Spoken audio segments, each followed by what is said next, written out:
Lucky what happened to the tractor, it's gone. Because the horses are being shoed tomorrow. My bushing didn't come in. So I had to make a decision to put the old bushing back in and reassemble it. Or do something else. And I decided to do something else. So I actually pulled all the clutch and flywheel back out of it. Just because I didn't feel like lining that up. Possibly messing something up trying to do this too fast. I just took it all out. Then I put it all back together. So there's no clutch or flywheel in there right now. But it will roll. So I got it rolled back.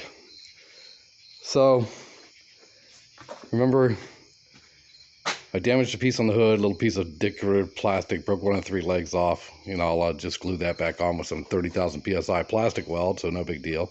I pulled these wires out of the connector, and they're pulled out clean.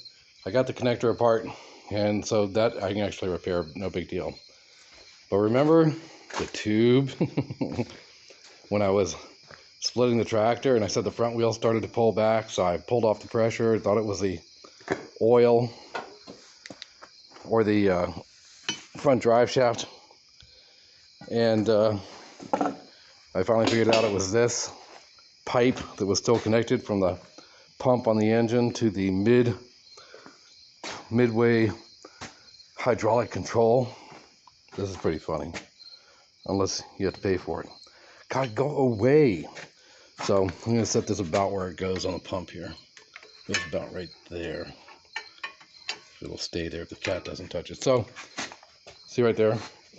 That's where it hooks up, right? And here's the end.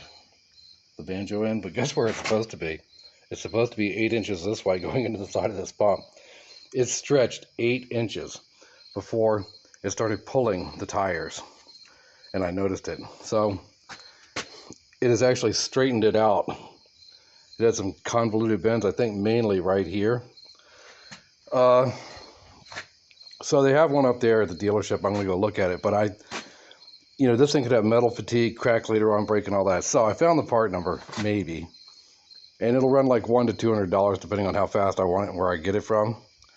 So I'm going to take this up there tomorrow if my brass bushing comes in.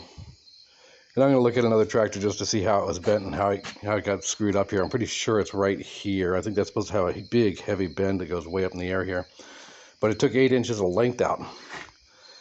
And so that was a big deal. Make sure that you unhook this banjo connector from the front of your midway control. And you'll have one whether you have a front end loader or not. I'm pretty sure it'll just be different. It won't have all these pipe connections on it, I think. I think it still uses this pipe. Regardless, check here. Go away, cat. I can't see what I'm doing. Check here and see if there's a pipe that goes back that is going to get stretched back when you split it and disconnect it. And I disconnect on both ends to get it out of there so you don't damage it. Like I did. I blame the cat. Now you're squinting. That's pretty funny. I think I have the bright light on. There, that's better. Is that better? Not being blinded now. So, yeah, no big deal. It took about, probably about an hour and a half to put it back together. And it was a good practice run. I got it up, and I did these 2 top bolts. Now, they were kicked over, and I actually backed the tractor up by hand and moved it around, and it still didn't line up. And then I figured out what was really wrong. Remember my jacks I said I could use to twist things? That's what I had to do. I had to jack up one side, and that's what was wrong. It wasn't that the tractor was to one side or the other. It was the front was twisted, or the back was twisted. So by jacking it up, then they lined up. Once I got the top 2 in, it's no problem to go around and do the rest.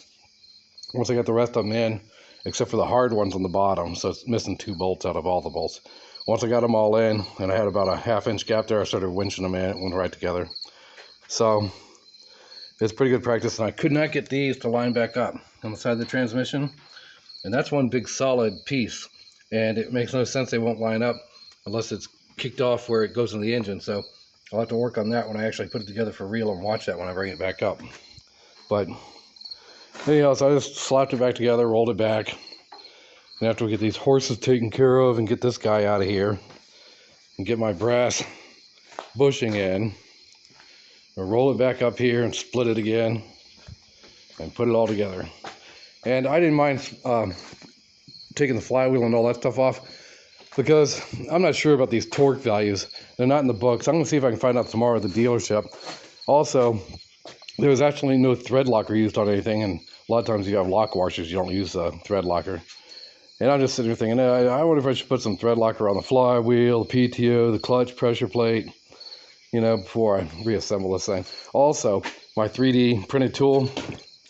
Thank you. I wasn't drinking that. Do you see what you did? You see that? This is why you can't mess around in the shop. You understand? I keep telling you to stop playing around in the shop. It's not a schoolyard. So I want to get better measurements to my 3D printer thing, and there's a place where it's too long up in the front, and the handle's way too long. I'm going to take 4 inches off the back. So then I can post the file and other people can print it. So that's where we are right now. No big deal. Except the cat just spilled my beverage, and he's stalking me. He doesn't know what to do. He's like, what dog are you doing walking backwards? Blackie, what are you doing?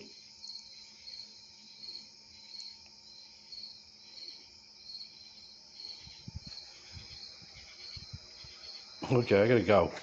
I gotta play with you. It's almost midnight.